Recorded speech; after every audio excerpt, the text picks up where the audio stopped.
창세기 26장을 공부하겠습니다. 창세기 26장 1절입니다. 아브라함 시대에 있었던 첫 번째 기근 말고 다른 기근이 그 땅에 들었으므로 이삭이 그랄에 있는 블레셋 사람들의 왕 아비멜렉에게 가니 아비멜렉에게 가니 주께서 그에게 나타나 이르시되 이집트로 내려가지 말고 내가 네게 말해줄 땅에 거하라. 그랄은 시험의 장소입니다. 어려움이 있다고 해서 피하는 것은 답이 아닐 수 있습니다. 우리는 주님께서 우리를 놓아두신 곳에서 믿음으로 어떤 시험이 닥쳐오면 그 자리에서 믿음으로 왔어야 합니다. 계속해서 3절에 이 땅에 체류하라. 그러면 내가 너와 함께하며 네게 복을 주자. 또 내가 이 모든 지역을 너와 네 씨에게 주고, 지금 이 너와 네 씨라는 것은 이삭을 말하는 거죠. 주고 내가 네 아버지 아브라함에게 맹세한 그 맹세를 이행할 것이며 또 내가 네 씨를 하늘의 별들같이 번성하게 하고 이 모든 지역을 네 씨에게 주리니 네 씨 안에서 이 땅의 모든 민족들이 복을 받으리라. 여기서 약속되어 있는 걸 계속 보시면 땅 이렇게 땅에 대한 약속입니다. 하나님께서 아브라함에게 하셨던 땅에 관한 약속을 이삭에게도 반복해 주셨습니다. 아브라함에게 주셨던 땅에 관한 약속은 이제 이삭에게로 넘겨진 겁니다. 5절에 이는 아브라함이 내 음성에 순종하고 내가 명령한 것과 내 명령들과 내 법규들과 내 법들을 지켰기 때문이라 하시니라. 아브라함은 실수를 많이 했지만 주님께서는 그의 실수가 아니라 믿음을 보고 계신 것을 보게 됩니다. 그는 믿음으로 하나님의 호의를 입었습니다. 주님께서는 그의 믿음을 기억해 주셨던 겁니다. 그래서 6절에 이삭이 그랄에 거하였는데 그곳 사람들이 그의 아내에 관하여 그에게 물으매 그가 말하기를 그녀는 내 누이라 하였으니. 이거 어디서 많이 듣는 얘기네요. 그죠? 이는 그녀는 내 아내라 하고 말하기를 두려워했기 때문이더라. 그가 말하기를 리브가는 보기에 아름다움으로 그곳 사람들이 그녀로 인해 나를 죽일까 염려하노라 하였더라. 아버지의 죄가 아들에게서 그대로 반복되고 있는 것을 보게 됩니다. 아이들에게 말로 무엇을 가르치는가 못지않게 중요한 것은 바로 무엇을 보여주는가입니다. 우리가 삶에서 어떤 모습을 보여주느냐 이런 거죠. 부모인 우리가 행해야 하는 대로 아이들이 행한다면 아이들은 과연 무엇을 행해야 될지 우리가 한번 생각해 봐야 합니다. 그래서 8절 그가 거기에 오래 있었는데 블레셋 사람들의 왕 아비멜렉이 창에서 내다보다가 목격함에 보라 이삭이 자기 아내 리브가 즐겁게 놀므로 아비멜렉이 이삭을 불러 이르되 보라 그녀는 분명히 내 아내인데 어찌 내가 이르기를 그녀는 내 누이라 하였느냐 하니 이삭이 그에게 이르되 내가 이르기를 그녀로 인해 내가 죽을까 염려하노라 하였기 때문이다 하매 아버지하고 똑같네요. 아비멜렉이 이르되 내가 우리에게 행한 이 일이 무엇이냐? 백성 중 하나가 내 아내와 쉽게 누울 수 있었으니 여기서 쉽게가 라이틀인데 라이틀이 가볍게 정소리 이런 의미예요. 누울 수 있으니 네가 우리에게 죄를 가져올 뻔 하였느니라 하고 아비멜렉이 자기의 온 백성에게 명하여 이르되 이 사람이나 그의 아내를 건드리는 자는 반드시 죽임을 당하리라 하였더라. 이삭의 행실은 그의 간증을 망치고 말았습니다. 그는 변명했지만 결국 거짓말쟁이로 드러났을 뿐입니다. 이삭의 이러한 거짓된 행동은 아비멜렉뿐만 아니라 아내 리브가에게도 간증을 잃었을 것으로 여겨집니다. 그리고 그렇게 생각되는 것은 다음 장 27장에 보면 리브가가 둘째 아들인 야곱을 통해서 누구를 속여요? 남편 이삭을 속이는 장면이 나옵니다. 그 이유를 추정해보면 성경에는 근거가 없어요. 그러니까 추정을 해보면 예전에 과거에 그런 삶이 남편에게 있었기 때문에 아내도 그런 걸 하지 않았겠느냐? 않았다면 이 추정이 많이 틀린 거죠. 그죠? 어찌 보면 창세기 26장에 나오는 이삭이 리브가를 속인 사건이 원인이 되었을 수도 있다는 거죠. 추정입니다. 근거는 없어요. 12절 그때 이삭이 그 땅에서 씨를 뿌려 바로 그 해 100배를 받았으면 씨를 하나 뿌렸는데 100배 걸렸어요. 주께서 그에게 복을 주셨으므로 그 사람이 크게 되고 앞으로 나가 성장하여 마침내 심히 크게 되었더라. 그가 양떼를 소유하고 소떼를 소유하며 종들을 심히 많이 두었으므로 블레셋 사람들이 그를 시기하여 남이 잘 되는데, 잘 됐다네. 기뻐해주고 그래야 되는데, 시기하는 거네요. 이삭이 부유하게 되자 블레셋 사람들이 그를 시기하게 됩니다. 그러니까 부유함은 내가 부자가 됐어. 그러면 다른 사람이 나를 시기를 불러오게 할 수 있다는 거예요. 부유함은 좋은 면도 있지만 한편으로는 위험한 장식품일 수도 있다는 겁니다. 15절. 그의 아버지 아브라함 시대에 그의 아버지의 종들이 판 모든 우물을 블레셋 사람들이 막고 흙으로 메웠더라. 이 구절은 그리스도인들에게 영적으로 시사하는 바가 큽니다. 그리스도인들이 생명의 우물을 푸면 마귀와 세상은 그 우물을 흙으로 메워버릴 겁니다. 이는 그리스도인들이 세상에 복음을 전하려고 설립한 단체들이 생기면 뭐가 돼요? 마귀가 방해하러 오잖아요. 그러면 어떻게 돼? 그 단체가 복음을 전하는 사역을 뒤로 밀리거나 없어져 버려요. 그렇죠? 예를 들어서 이런 게 대표적인 게 신학대학입니다. 연세대학교. 시작은 뭘로 했죠? 기독교 대학으로 시작했어요. 근데 기독교는요, 전체 과에서 이제 그냥 조그맣게 명맥만 이어지는 거지, 연세대학교를 신학대학교다, 이렇게 말하는 사람 별로 없어요. 아니, 거기 출신들은 그렇게 얘기하겠지.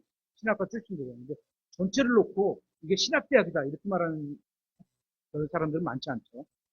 한신대, 협성대, 한양대, 강남대, 이런 데가 다 기독교과로 시작을 했는데 지금은 일반 대학교가 되어버린 거예요.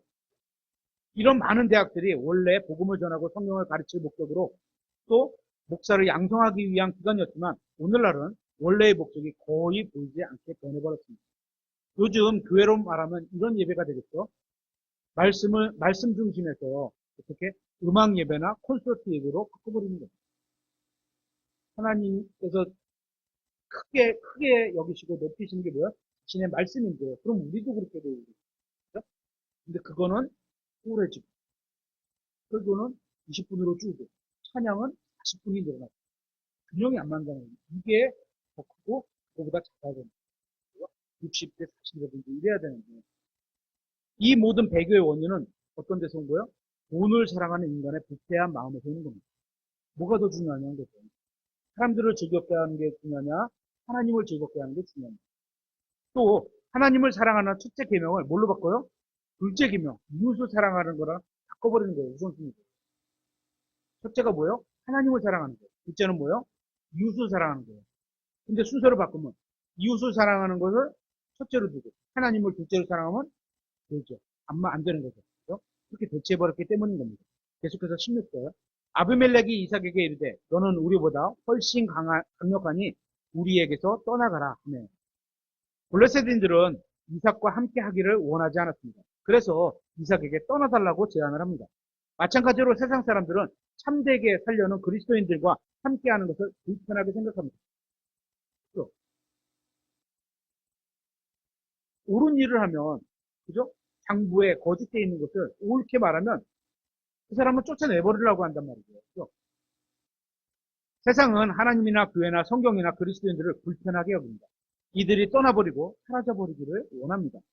하지만 진짜로 교회가 사라져버리면 어떻게 될까요? 뭐가 돼요? 계시록에 보니까 적그리스도가 나타나고 혼란이 있는 것이 교회에서 떠나게 됩니다. 그들은 이런 걸 전혀 알지 못하는 겁니다. 계속해서 17절. 이삭이 그곳을 떠나 그랄 골짜기에 자기 장막을 치고 거기에 거하며, 이삭은 자기를 원하지 않는 곳에 계속 머물지 않고 그곳을 떠났습니다. 예수님께서도 사람들이 떠나기를 원하면 떠나셨습니다. 억지로 계시지 않았어요. 아무리 복음을 전하는 거라도. 성령님께서도 원하지 않는 사람들과는 함께하지 않으십니다. 하나님께서는 원하지 않는 사람들의 인생에 강제로 들어가셔서 이래라 저래라 이런 분이 아닙니다. 주님은 오직 자원에서 자신의 인생을 내어드리는 사람 안에서만 일을 하십니다. 모든 사람은 복음을 거절하고 지옥에 갈 자유를 가지고 있습니다. 그렇죠. 누구나 그럴 수 있어요. 하나님께서는 원하지 않는 사람을 억지로 구원하시거나 강제로 하늘나라로 데려가지 않으실 겁니다. 17절에 자기 장막을 치고 이렇게 되어 있는데요. 이삭은 자기 아버지 아브라함처럼 나그네 인생을 살았습니다. 하나님의 백성은 이 세상에서는 나그네요 순례자일 뿐입니다. 우리는 그리스도인으로서 맡은 일에는 최선을 다해 열심히 해야 하지만 이 세상에 있는 것들에 너무 집착하지 말고 나그네요 순례자로 살아가야 합니다. 계속해서 18절. 자기 아버지 아브라함 시대에 그들이 팠던 물내는 우물들을 다시 팠으니 이는 아브라함이 죽은 뒤에 블레셋 사람들이 그것을 메웠기 때문이더라. 그가 그것들을 자기 아버지가 그것들을 부를 때 쓰던 이름대로 이름을 붙여 불렀더라. 우리는 여기서 이삭의 믿음과 끈기에 주목할 필요가 있습니다. 그는 원수들이 막아버린 생명의 근원을 다시 열었습니다. 우리도 이런 점은 본받아야 합니다. 우리의 삶에서 생명수가 흘러 넘쳐야 하는데 마귀는 항상 우리의 우물을 메워버리려고 합니다. 그럴 때마다 우리는 다시 생명의 우물을 파서 우리로부터 생명수가 흘러 넘쳐야 하는 겁니다. 18절에 아브라함이 죽은 뒤에 이때인데요. 아브라함은 강력한 사람이었습니다. 강력한 사람이 사라지면 원수들은 기회를 엿보고 축복의 통로를 막아버리려고 합니다. 바울도 이 같은 상황을 교회에 경고하고 있는 것을 보게 됩니다. 사도행전 20장 29절에 이렇게 있죠. 내가 이것을 아노니 곧 내가 떠난 뒤에 사도 바울이 얼마나 강력했어요. 그죠? 성령님이 함께 하는데 뒤에 사나운 이리들이 너희 가운데로 들어와 양떼들을 아끼지 아니할 것이요. 교회 가운데 사나운 이리들이 들어서 물어뜯어서 이렇게 된다는 거죠. 너희 중에서도 제자들을 끌어내어 자기들을 따르게 하려고 왜곡된 것들을 말하는 사람들이 일어나리라. 교회에서 경건한 설교자가 사라지면 마귀는 기회를 놓치지 않고 교회를 무너뜨리려고 합니다. 가정도 마찬가지입니다. 경건한 부모님이 돌아가시면 자녀들은 세상적이 되어버리기 일쑤입니다. 그렇기 때문에 우리는 다음 세대가 방황하거나 배교하지 않도록 계속 신실하게 주님을 섬길 수 있도록 자녀를 도와줘야 합니다. 계속해서 19절 이삭의 종들이 골짜기를 판 뒤 거기서 물이 솟아나는 우물을 찾았는데 이삭의 종들은 열심히 일해서 우물을 만들었습니다. 사람들에게 생명수를 공급하기 위해 우리도 열심히 일을 해야 합니다. 성경을 파야 되겠죠. 우리는 참된 생명수가 되시는 예수님을 사람들에게 전하기 위해 수고를 아끼지 않아야 합니다. 계속해서 20절에 그랄의 목자들이 이삭의 목자들과 다투며 이르되 그 물은 우리의 것이라 하므로 그가 그 우물 이름을 에색이라 하였으니 이는 그들이 그와 다투었기 때문이더라. 원수들은 우물을 판 종들이 아니라 목자들과 다툽니다. 목자들은 양떼에게 물을 먹였을 것입니다. 주님의 약대를 돌보는 목사님들이 성도들에게 말씀에 물을 먹이면 세상은 싸움을 벌어오는 것을 보게 될 겁니다. 여기서 에색이라는 이름은 다툼이라는 의미를 갖고 있습니다. 마귀의 사주를 받은 세상은 하나님의 말씀대로 살려하거나 말씀을 전하는 사람들을 파괴하려고 합니다. 그래서 우리는 항상 깨어서 이러한 것에 대비해야 하며 말씀을 전하다 방해를 받거나 심지어 핍박을 받게 된다고 해서 실망하거나 낙심하지 말아야 합니다. 계속해서 21절에 그들이 다른 우물을 판 뒤 그것으로 인해서도 다투었으므로 그가 그것의 이름을 신나라 하였고 신나는 증오라는 의미를 갖고 있는 말입니다. 다툼이 일어나니까 결국 증오가 생겼습니다. 이 같은 일이 기독교 역사에서도 반복됩니다. 말씀을 전할 때마다 마귀가 방해하는 일이 반복됩니다. 이런 일은 주님께서 오실 때까지 반복될 것입니다. 하지만 우리는 마귀에 반대하며 세상에 타협하지 말아야 합니다. 대적이 우물을 막아버리면 항상 새롭게 우물을 짚어야 하는 겁니다. 22절에 그가 거기서 옮겨가서 다른 우물을 팠더니 그들이 그것으로 인해서는 다투지 아니하였으므로 그가 그것의 이름을 르호봇이라 하며 이르되 이제 주께서 우리를 위해 자리를 만들어 주셨으니 그 땅에서 우리가 다산하리라 하였더라. 이삭은 다툼이 있으면 자리를 옮겼습니다. 그는 원수들이 빼앗아간 우물을 두고 싸우지 않았습니다. 그는 대적들과 자신을 분리했습니다. 우리는 우리를 미워하는 세상 사람들과 다투지 말고 그들과 분리해야 합니다. 간혹 그 안에서 그의 잘못된 것을 바로잡으려고 싸우는 사람들이 있습니다. 예전에 저희 친척 중에 다니던 어떤 교회가 있어요. 교단 얘기하면 또 싫어할 테니까 어떤 교회가 있어요. 근데 그 교회 목사님이 좀 어떻게 좀 불의한 부정당한 어떤 일을 벌이셨어요. 그랬더니 재정을 보고 있는 그 재정 집사님이 딱 그거를 이제 어떤 형제들하고 이렇게 공론화를 해갖고 그 교회가 잘라졌어요. 그러면서 수중이 일어났어요. 목사님 파 교정 담당 이런 식으로 안 돼요. 그렇지 않습니다. 하나님 보실 때 결코 교회가 분리되는 게 원하진 않지만 의를 위해서 분리된다면 제가 손해를 감수하고 떠나는 거예요. 대적해갖고 내가 그거를 옳게 정치하겠다. 하나님 보실 때 원하지 않는 겁니다. 교회 대부분이 잘못되었다면 나 혼자의 힘으로 바로잡을 수 없습니다. 혼자 남아서 이미 자유주의나 정치화되거나 상업화에 빠져있는 그런 교회, 영적 생명이 끝난 교회를 바로잡으라는 것은 헛된 소망을 일 뿐입니다. 그런 생각을 품지 말고 분리해서 나와야 합니다. 시간과 돈을 죽은 교회에 낭비하지 말고 그들을 떠나 제대로 주님을 섬기는 사람들과 함께 교회를 이뤄가는 게 낫습니다. 창세기 26장 23절에 그가 거기를 떠나 브엘세바로 올라가며 이삭은 하나님과 언약을 맺었던 곳으로 돌아갔습니다. 브엘세바는 맹세의 우물이라는 의미입니다.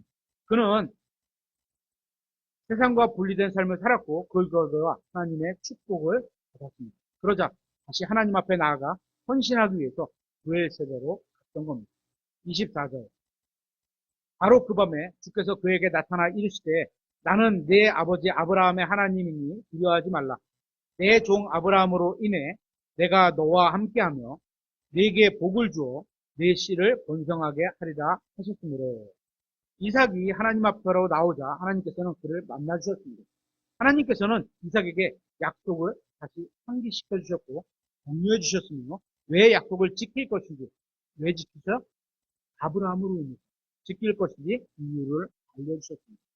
그리고 이삭이 복받은 이유도 주님께서 아브라함과 하신 약속 때문이었던 것을 상기시켜 주었던 겁니다. 이것은 그리스도인들도 동일하게 적용됩니다. 우리는 예수 그리스도를 통해서 하나님께서 주시는 복을 받은 것입니다. 예수 그리스도를 통해서 그렇죠? 이삭은 누굴 통해서? 아브라함을 통해서. 우리는 예수 그리스도를 통해서.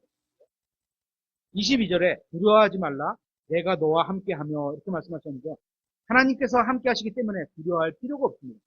하나님께서 우리와 함께 하신다면 우리는 필요한 모든 것을 가지고 있는 것과 같습니다.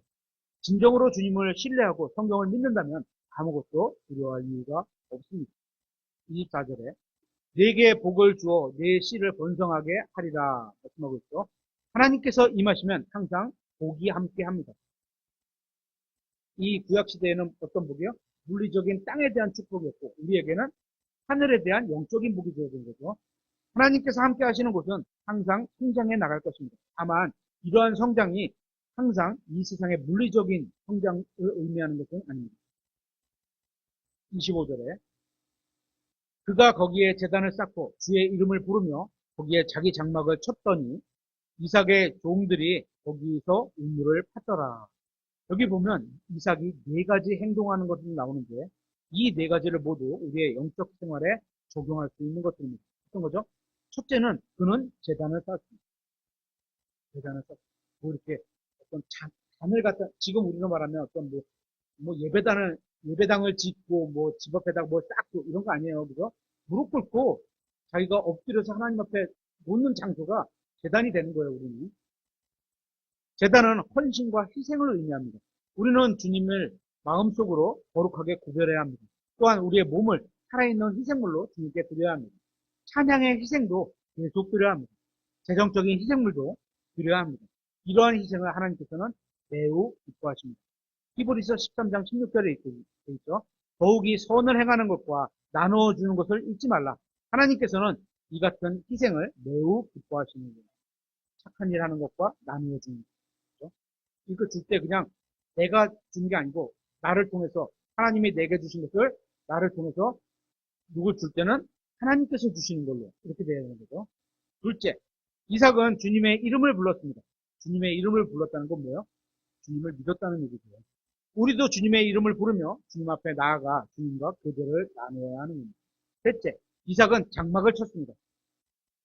장막은 뭐죠? 텐트예요, 텐트. 임시 거주하는 장소죠. 그는 종들이 다시 우물을 파도록 했습니다. 우리도 다른 그리스도인들이 주님을 섬기도록 도와야 하는 겁니다. 우리는 서로 도와 함께 주님의 일을 해야 합니다. 창세기 26장 26절에 그때 아비멜렉이 자기 친구 중 하나인 아후삿과 자기 군대 총대장인 비골과 함께 그랄에서 떠나 그에게 가네. 아비멜렉은 하나님의 축복이 이삭에게 임한 것을 보고 그에게 갔습니다. 또 너무 강해졌어요. 그죠? 우리가 주님과 동행하면 사람들은 우리에게 임하는 축복을 보고 우리에게 나올 것입니다. 그런 뭔가가 잘 되네요. 뭔가 다르네. 하지만 우리가 말씀대로 살지 못하여 간증을 잃어버리면 어떻게? 간증을 잃어버리면 사람들은 우리에게 나오지 않을 것입니다.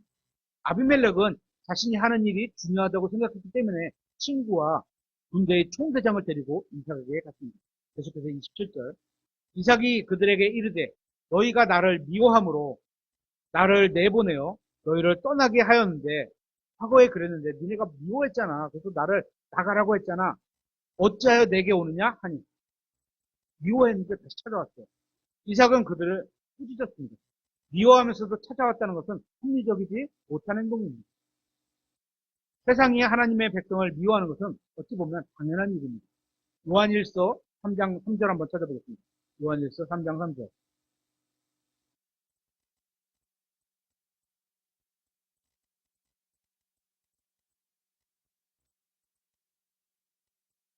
요한일서 3장 13절. 3장 13절. 요한일서 3장 13절. 내 형제들아, 세상이 너희를 미워하거든. 그럼 나는 올바르게 사는데, 착하게 사는데, 왜 나를 미워할까? 이상히 여기지 말라.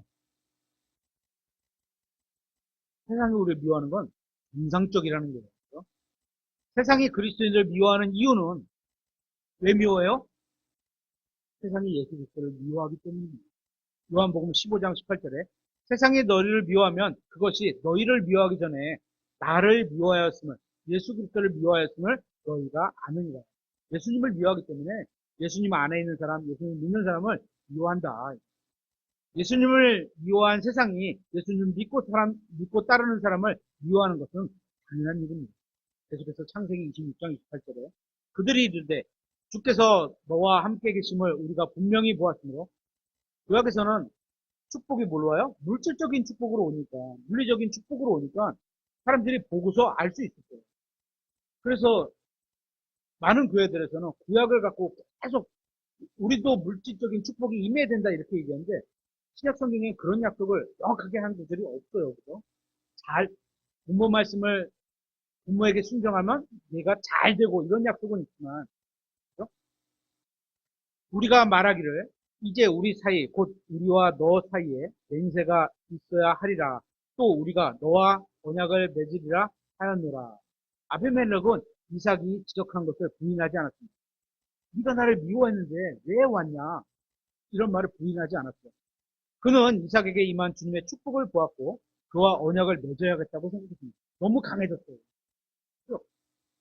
우리가 우리나라도 그런 거 있잖아요. 국방으로는 미국하고 우호적으로 있고 경제적으로는 또 중국하고 우호적으로 있고 이런 의미죠. 여기도 지금 아비멜렉이 이삭을 찾아온 이유가 그런 거죠. 그는 이삭에게 임한 주님의 축복을 보았고 그와 언약을 맺어야겠다고 생각했던 겁니다. 아비멜렉은 이삭에게만이 아니라 누구에게 왔어야 돼요? 하나님께 나왔어요. 이삭 뒤에 계신 하나님을 만나러도 왔어요. 이삭을 만나러 온 것도 잘했어요. 하지만 이삭만 만나면 아무것도 안 된 거죠. 그 뒤에 계신 하나님도 만났어야 되는데 그러지 못했어요. 창세기 26장 29절 우리가 내게 손을 대지 아니하고 선한 일만 내게 행하며 너를 평안히 보낸 것 같이. 그래서 우리가 누구를 만나든지 선하게 지내야 돼요. 가능하면 모든 사람하고 화평하게 지내야 되는 이유가 그거죠. 어떻게 또 만날지 몰라요, 우리는. 너는 우리를 해치지 말라. 과거에 내가 너에게 친절하게 대했으니까 해치지 않았잖아. 너도 나 해치면 안 돼. 이런 얘기를 하는 거죠. 이제 너는 주께 복 받은 자니라 하니라. 아비멜렉은 주님의 축복을 받은 이삭이 강해질 것이라고 생각했습니다. 그래서 그는 이삭에게 자기를 해치지 말라는 약속을 받고 싶어 했던 겁니다. 하나님의 백성은 다른 사람을 해치서는 안 됩니다. 하나님은 은혜가 충만하신 분이며 하나님을 신뢰하는 사람은 그분의 성품을 닮아가게 됩니다. 하나님은 어떤 분이에요? 어떤 거요? 다른 사람을 해치는 분이 아니죠. 사랑이 아니잖아요. 아비멜렉이 진정으로 하나님과 그분의 말씀을 알았다면 이삭에게 이러한 요구를 하지는 않았을 겁니다. 하나님을 모르기 때문인 거죠. 아브라함의 종들은 두 번이나 우물을 빼앗았습니다. 그리고 이삭의 우물을 막았고 빼앗았습니다. 또한 이삭을 시기하고 증오했습니다. 그래서 이삭은 그들을 떠날 수밖에 없었던 겁니다. 그러니까 아비멜렉은 의도적으로 거짓말하고 있는 것이거나, 그죠? 처음에 시기하고 미워서 떠나보냈는데, 그거 의도적으로 거짓말하고 있는 거거나, 아니면 자신의 죄, 종들이 했던 일을 자기는 알지 못하는, 무능한 거죠. 그렇게 알지 못하고 있는 겁니다. 그럼에도 이삭은 아브라함에게 어떻게 되었어요? 반대하게 되었어요. 30절에 그가 그들에게 잔치를 베풀매 그들이 먹고 마셨으며, 우리가 믿는 하나님은 배은망덕한 사람들에게도 은혜를 베풀어 주시는 분입니다. 맞나요? 맞습니다. 하나님의 자녀는 하나님의 성품을 갖고 있기 때문에 우리도 그렇게 대해줘야 돼요. 배은망덕한 사람에게 은혜를 베풀지 않고 거꾸로 배신하는 사람들에게도 어떻게 은혜를 베풀어줘요. 31절 아침에 그들이 일찍 일어나 서로 맹세한 뒤에 이삭이 그들을 보내매 그들이 평안히 그에게서 떠났더라. 이삭의 호의로 인해서 그들은 평안하게 헤어질 수 있었습니다. 그들은 서로 함께 할 수 없는 사이라는 것을 확인했습니다. 세상에 뿌리를 두고 사는 블레셋인들은 나그네인 이삭과 함께 할 수 없다는 사실을 깨달았을 겁니다. 이삭 역시 세상으로 인해서 순례자의 길을 포기할 생각이 없었습니다. 우리는 그리스도인으로서 빛 가운데 거하지 않는 사람들과 분리해야 합니다. 동시에 우리는 가능하면 모든 사람들과 빛 가운데 거하지 않는 사람들까지도 포함해서 모든 사람들, 가능하면, 불가능한 경우도 있다는 얘기죠. 가능하면 모든 사람들과 화평하게 지내야 합니다. 계속해서 창세기 26장 32절에 바로 그날 이삭의 종들이 와서 자기들이 판 우물에 관해 그에게 고하매 그에게 이르되 우리가 물을 찾았나이다 하매 그가 그것을 세바라 하였더라.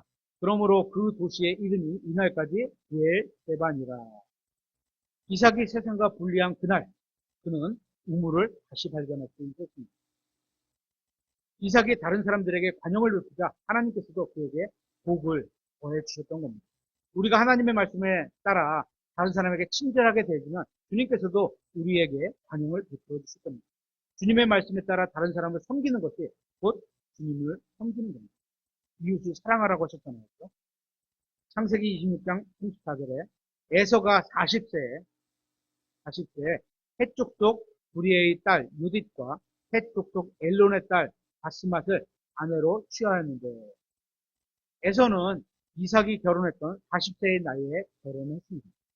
당시에 아브라함이 175세, 이삭이 180세, 야곱이 147세까지 살았으니까 지금으로 따지면 절반 정도 되는 거죠.